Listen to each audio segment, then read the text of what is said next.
Money commands attention, but silence creates fear.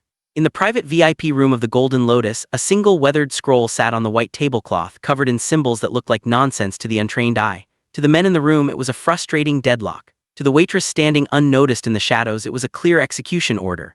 No Sangha, the ruthless head of the Jumnung syndicate, was out of patience. He tossed a thick stack of bills, $50,000, onto the table, the heavy thud echoing off the walls. "Read it," he snapped, pointing a trembling finger at Marlene, the black waitress refilling his water glass. "My advisors are incompetent. If you can tell me what this says, the cash is yours. If you fail, you don't leave this room." Beside him, Director T let out a cruel, dry laugh, tossing his napkin at her. "She's the help boss, not a historian. Stick to the dishes, girl." Marlene didn't flinch. She stared at the parchment, her mind racing. It wasn't just gibberish, it was Idu script mixed with a rare 1950s military encryption. She looked up, meeting Sangha's desperate gaze. "It's not a treasure map," she stated, her voice devoid of fear. "It's a warning. The tea you are drinking is the last thing you will ever taste." No Sangha froze. The porcelain cup hovered inches from his lips, the steam curling around his face like a shroud. The silence in the VIP room was no longer just heavy. It was a physical weight pressing against the eardrums of every man present. Director T, whose smirk had been fixed in place moments ago, shifted in his leather chair, the leather creaking loudly in the quiet. He looked at the waitress, then at his boss, his eyes darting with a mixture of annoyance and sudden, sharp alertness. "She's lying," T spat, his voice cracking slightly. "She's a waitress, Sangha. She's looking for a tip. Drink the tea." Marlene didn't retreat. She stepped closer to the table, her finger tracing the jagged, blood-colored ink on the parchment. "It's not a lie," she said, her voice dropping to a clinical academic tone that seemed entirely out of place in a mob front. "This isn't standard archaic Korean. It is a permutation of the 1953 Joseon military cipher, specifically the broken arrow variation. It was used to order the liquidation of compromised assets behind enemy lines." She looked directly at T, her eyes dissecting him. "It's a suicide code. The writer isn't offering coordinates to a vault, he is offering a farewell." Sangha lowered the cup slowly, his gaze shifting from the frantic script to the woman who had just deciphered it. "A farewell." "The final 3 glyphs," Marlene continued, the adrenaline sharpening her focus. "They aren't a blessing for long life, they are the alchemical notation for burning water. In the context of the cipher, it refers to a colorless, odorless neurotoxin derived from pufferfish. It's in your cup." "Enough of this insanity," T roared, standing up so abruptly his chair toppled backward. "Guards, remove this woman, she is insulting the chairman." Sangha didn't look at T, he looked at the tea. The dark liquid was perfectly still. With a sudden, violent motion, he backhanded the cup. It flew across the room and shattered against the imported silk rug. The reaction was immediate. The liquid didn't just soak into the fabric, it hissed. A acrid white smoke spiraled upward as the chemical ate through the wool and the floorboards beneath, leaving a charred, bubbling black hole. The smell of burnt hair and bitter almonds filled the air. Sangha stared at the smoking ruin of the rug. If he had taken that sip, his throat would have dissolved just like the wool. He turned his head slowly toward T. The betrayal was absolute, written in the smoke rising from the floor. T didn't bother to apologize or beg. The mask of the loyal lieutenant vanished, replaced by the cold calculation of a man who had just missed his shot at the throne. He adjusted his cufflinks, his face hardening into a mask of indifference. "You were always too sentimental, old man," T said, his voice flat. He raised his hand and snapped his fingers. The doors to the kitchen burst open. 4 men in dark suits flooded into the room, blades drawn, their eyes fixed not on the waitress, but on the king they had just failed to kill. Before we continuing this thrilling story, don't forget to smash that subscribe button. Where are you watching from? Like, comment, and share. The heavy oak table flipped with a groan of tortured wood as No Sangha appended it with a savage kick, creating a barricade just as the first blade slashed through the empty air where Marlene had been standing. The VIP room dissolved into chaos. Sangha was a blur of violence, his movements precise and terrifying, intercepting the first attacker's arm and shattering the elbow with a sickening crunch. He didn't look at Marlene, but his command was absolute, cutting through the noise of struggle. "Go the kitchen." Marlene scrambled back, her heels slipping on the polished floor, but Sangha grabbed her wrist, hauling her toward the swinging service doors. They burst into the kitchen, a stark, blindingly bright world of stainless steel and steam that smelled of garlic and searing meat. The chefs froze, knives hovering over cutting boards as the meticulously dressed mob boss and the server crashed into their domain. "Out!" Sangha roared in Korean, shoving a startled line cook aside. The The kitchen staff scattered, fleeing toward the emergency exit, but T's men were already pushing through the service doors behind them, their silhouettes framed by the dim light of the dining room. Sangha spun, grabbing a heavy iron skillet to deflect a glinting knife, but he was outnumbered. A blade grazed his shoulder, tearing the fabric of his suit. He grunted, stumbling back against the prep station, his defense faltering under the relentless assault. Marlene backed against the janitorial sink, her eyes darting frantically. She wasn't a soldier, she couldn't fight. But her mind, trained to dismantle languages, began to dismantle the environment. Her gaze landed on the open supply closet next to the dishwasher, a gallon jug of industrial bleach and a bottle of ammonia-based floor stripper. The warning labels were bright and clear, screaming of toxicity. She didn't think, she reacted. "Sangha, hold your breath," she screamed, her voice piercing the clamor of the fight. She grabbed the bleach and the ammonia, uncapping them with trembling hands, and poured the chemicals together into a metal mop bucket. The liquid churned, and an immediate violent chemical reaction began.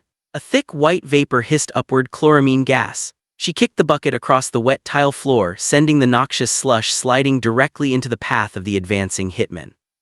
The effect was instantaneous. As the gas hit the air, it expanded into a searing, invisible wall. The lead assassin stopped mid-stride, dropping his knife to claw at his throat. His eyes watered and swelled shut within seconds. The others gagged, coughing violently as the caustic fumes burned the lining of their lungs, turning their aggression into desperate, blinding panic. "Now!" Marlene yelled, grabbing a towel to cover her nose and mouth. She seized Sangha's uninjured arm, pulling him away from the writhing men. They stumbled past the stoves, eyes stinging from the fringes of the cloud, and burst through the heavy steel rear exit. The cold night air hit them like a physical blow. They spilled out into the alleyway, the torrential rain instantly soaking them to the bone, washing away the smell of chemicals but not the adrenaline. The neon lights of the city reflected in the oil-slicked puddles, fracturing the world into dizzying streaks of color. Sangha leaned against the brick wall, gasping for clean air, clutching his bleeding shoulder. He looked at Marlene, really looked at her for the first time, not as a servant, but as the woman who had just weaponized a mop bucket to bring a hit squad to its knees. The neon sign above the door stuttered, casting a sickly blue light over the rain-slicked pavement as they stumbled into the Cyberaya Cafe. It was a relic of the early 2000s, a subterranean bunker filled with the hum of cooling fans and the smell of stale cigarette smoke. The owner, a withered man with a prosthetic eye, didn't ask questions. He simply locked the heavy steel door behind them and vanished into the back room, leaving them alone in the maze of flickering CRT monitors. Sangha collapsed into a cracked leather chair, wincing as he pressed a rag against his bleeding shoulder. The adrenaline was fading, replaced by a cold, sharp suspicion. He watched Marlene packing the narrow aisle between the computer terminals. She wasn't trembling anymore. She was scanning the room, checking exits, assessing the hardware. She moved with the economy of a soldier. Not a servant. "Stop," Sangha commanded, his voice rough with pain. "Sit down." Marlene paused, her hand resting on a dusty keyboard. She turned to face him, the blue light from the monitors reflecting in her eyes. "You speak 3 dialects of Joseon military code," Sangha said, his eyes narrowing. "You know how to synthesize chloramine gas from kitchen supplies, and you didn't flinch when I broke that man's arm." He leaned forward, the threat palpable despite his injury. "Who are you really, and don't tell me you're a waitress." Marlene looked at him, then pulled a chair opposite him. The pretense dropped, her posture shifted, her shoulders squaring. "I was a forensic linguist for the State Department," she said, her voice steady. "I spent 10 years decoding intercepted chatter from organized crime syndicates and foreign cells. I was the best in my division." Sangha stared at her. "A Fed." "A former Fed," she corrected bitterly.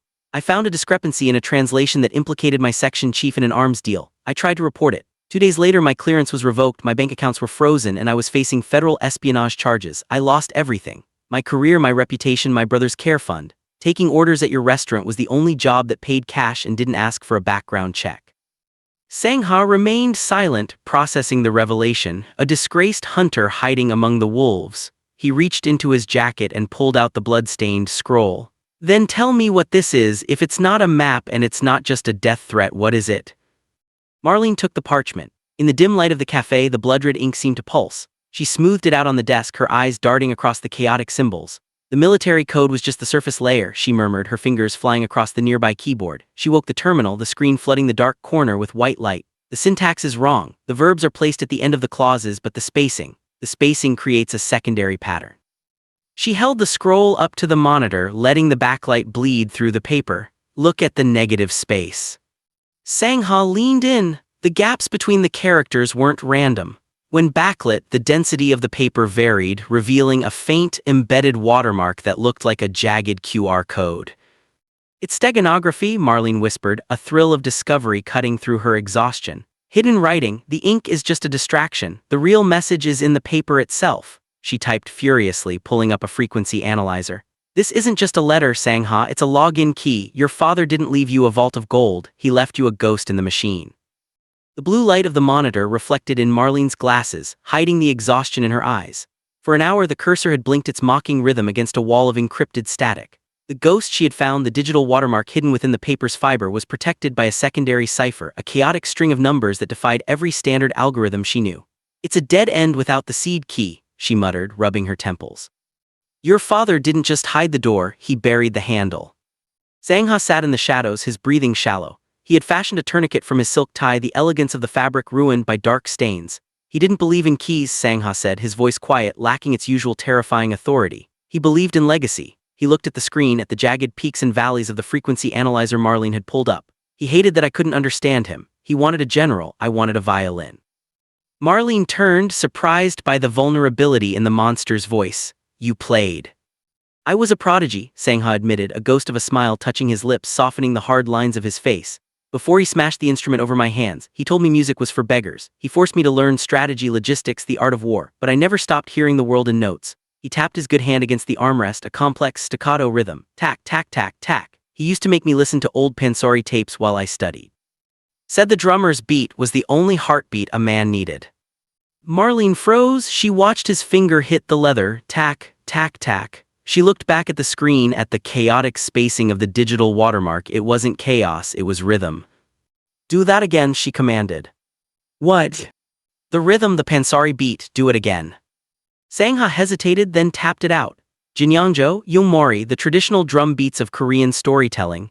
Marlene's fingers flew across the keyboard, overlaying a pentatonic scale onto the frequency graph. She didn't treat the data as text, she treated it as sound. The peaks weren't letters, they were notes. The valleys were the silence between drum beats.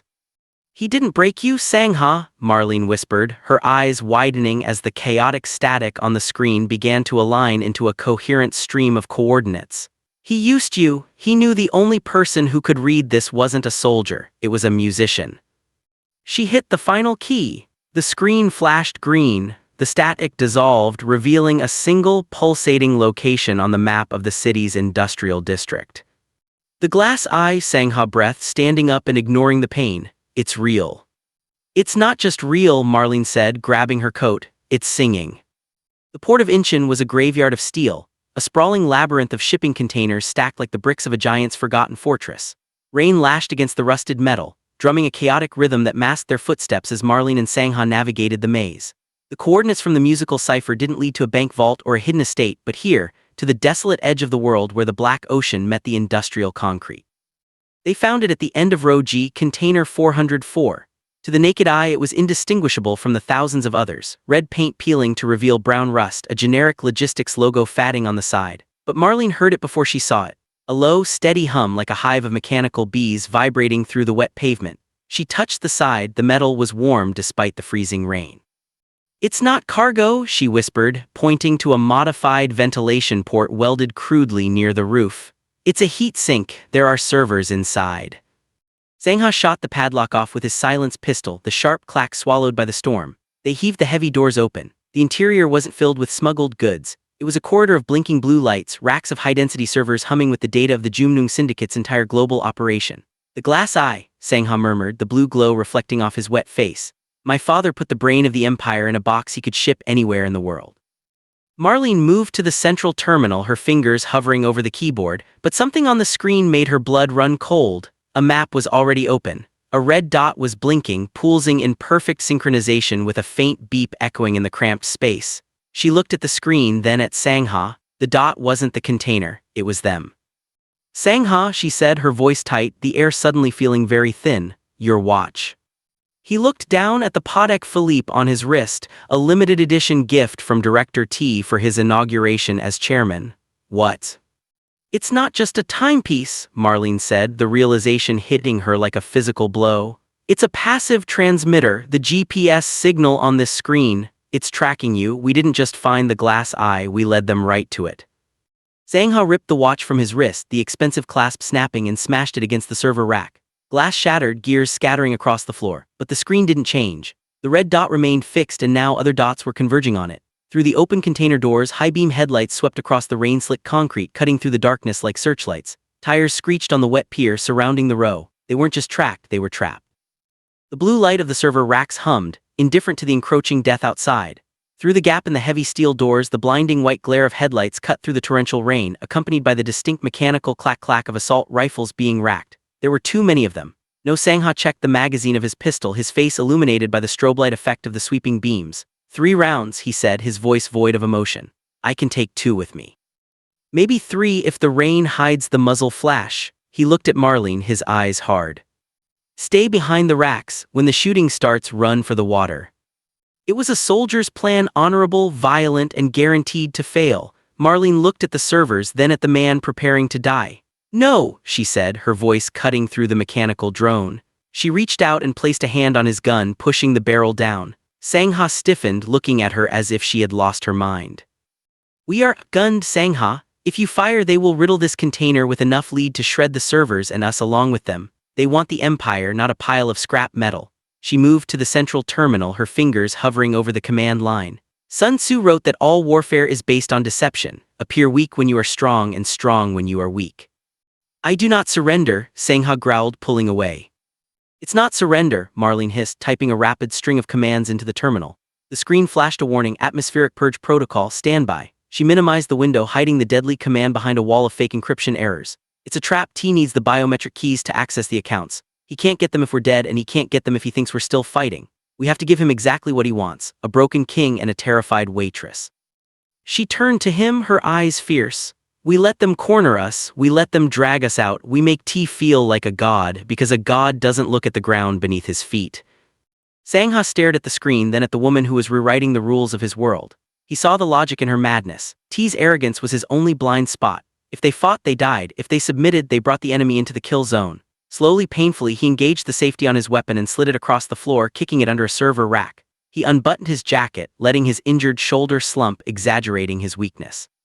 You are a dangerous woman, Marlene, he murmured. I'm just the help, she replied, raising her hands. Marlene kicked the container door wide open. The rain lashed at them, blinding and cold. They stepped out onto the metal gangway, silhouettes against the blue glow of the machine behind them. Instantly, a dozen red laser sights danced across their chests. Don't shoot, Marlene screamed, her voice cracking with a perfectly performative terror. Please, we give up. From the shadows of the idling SUVs, Director T emerged, an umbrella held over his head by a subordinate, a smile of absolute triumphant cruelty spreading across his face. He had one, or so he thought. The sound of a pistol grip smashing into a cheekbone cracked through the humid air of the shipping container, sickeningly loud over the low hum of the servers. No Sangha slumped against the metal rack, blood streaming from a gash above his eye, blinding him. He spat a mouthful of crimson onto the grate floor but didn't make a sound. Director T stood over him, adjusting the cuffs of his pristine suit, which was now speckled with the chairman's blood. He looked like a man who had finally ascended to a throne he believed was rightfully his. Old man, T sneered, leaning down to grab Sangha by the lapels of his ruined jacket. You hold on to honor like a drowning man holds a stone. It's over. The syndicate is mine. The roots are mine. All I need is the biometric hash to migrate the accounts. Give it to me and I'll make it quick. Sangha looked up, his one good eye burning with a cold, terrifying fire. He smiled, his teeth stained red. You were always a good dog, T, he wheezed. But a dog cannot drive the car just because he sits in the front seat. T's face twisted in rage. He raised the heavy pistol again, aiming for Sangha's kneecap. Then I'll take it piece by piece. No, stop, please. The scream tore from Marlene's throat, high and desperate. She threw herself toward them, dropping to her knees on the cold metal floor, hands clasped in a posture of utter defeat. Tears streamed down her face, her body shaking violently. To T, she looked exactly like what he expected, a terrified civilian, a waitress caught in a war she couldn't understand, a broken woman. Don't hurt him anymore, she sobbed, crawling forward until she was at T's polished shoes. He's going to die, look at him, he's barely breathing. T looked down at her with a mixture of amusement and disgust. He kept the gun trained on Sangha but kicked Marlene away with the toe of his shoe. "Get back, girl, this doesn't concern the help." "I know the code," Marlene shrieked, clutching her ribs where he had kicked her. The silence that followed was absolute. The hum of the servers seemed to deepen. T froze, the gun lowering slightly. He looked from the defiant, silent boss to the weeping woman. "What did you say?" T asked, his voice deadly soft. "The scroll," Marlene stammered, wiping her nose with a trembling hand. "The musical cipher, it wasn't just coordinates, it generated a seed key. I saw it on the screen before you came in, I memorized it." She looked up at him, her eyes wide with manufactured terror. "I can unlock the glass eye, I can give you everything, just let us go, please, I just want to go home." T studied her. He remembered the restaurant, how she had read the poison code when his own experts couldn't. Her intellect was proven, her courage clearly was not. A slow, arrogant smile spread across his face. He saw a brilliant mind that was easily broken by violence. "You unlock the terminal," T said, stepping back and gesturing to the console with his gun. "Transfer administrative control to my biometrics, do it, and you walk out of here." "And Sangha," she whispered. "Take the cripple," T laughed, feeling generous in his victory. "He's finished anyway." Marlene nodded frantically, stumbling to her feet. She wiped her eyes, hiding the cold calculation that had replaced the tears. She moved to the console, her back to the gunman, and placed her fingers on the keys. T watched the screen, seeing the complex command lines appear, blinded by the prize, never realizing that the woman trembling at the keyboard wasn't unlocking a door, she was burying him. Marlene's fingers danced across the mechanical keyboard, the rhythmic clack-clack-clack, the only sound in the suffocatingly small space. Director T leaned over her shoulder, his breath hot against her neck, the barrel of his pistol pressing into the base of her skull. On the floor, Sangha wheezed, his eyes tracking Marlene's hands with a desperate intensity. He didn't look at the screen, he looked at her posture. The fear that had racked her body moments ago had vanished, replaced by a terrifying stillness. "The alphanumeric string," T hissed, impatient. "Stop stalling, transfer the admin rights." "It's a two-step verification," Marlene said, her voice steady and devoid of tears. "I have to bypass the firewall, the protocol is aggressive." She typed the final command line. "Execute SYSMAINT protocol 00 vacuum." It wasn't a banking authorization. It was a shipyard fumigation sequence designed to strip oxygen from sealed cargo to kill invasive pests. Marlene hovered her thumb over the enter key. She caught Sangha's gaze in the reflection of the monitor. A micronod, he understood. "Done," she whispered. "Good," T grinned, lowering the gun slightly to look at the screen. "Now get up." Marlene spun in the chair, but she didn't stand. She kicked hard against the console, sending the chair rolling backward with violent force. "Sangha, drop," she screamed. In one fluid motion, Sangha flattened himself against the great floor. Marlene threw herself off the moving chair, tackling him, her momentum carrying them both toward the open lip of the container. T fired. Bang! The bullet sparked off the metal frame of the chair just as Marlene and Sangha tumbled out into the pouring rain. "Close!" Marlene yelled, hitting the emergency manual override button located on the exterior panel as they hit the wet concrete. The reaction was instantaneous. The heavy steel doors didn't just swing shut, they slammed with the force of a hydraulic press, driven by the automated purge command. T lunged forward, realizing the trap too late. He fired blindly into the narrowing gap, but the magnetic seals engaged with a ground-shaking thud. Clang hiss. The sound was apocalyptic. The container wasn't just locked, it was sealed. Inside, the emergency ventilation system reversed. Massive industrial pumps roared to life, not pushing air in but ripping it out. Marlene scrambled to her feet, dragging Sangha away from the container as the metal walls began to groan under the pressure differential. Through the thick, reinforced inspection window, she saw T. He was pounding on the glass, his mouth open in a scream that couldn't be heard. He clawed at his throat. His eyes bulging as the atmospheric pressure dropped violently. The other guards inside collapsed, gasping for air that was no longer there. It wasn't a slow suffocation. It was an immediate, brutal vacuum. Sangha leaned against a crate, clutching his bleeding side, watching the man who had tried to steal his empire suffocate in a box of his own ambition. The roaring of the pumps faded into a high-pitched whine, then silence. The red light on the panel turned green, cycle complete.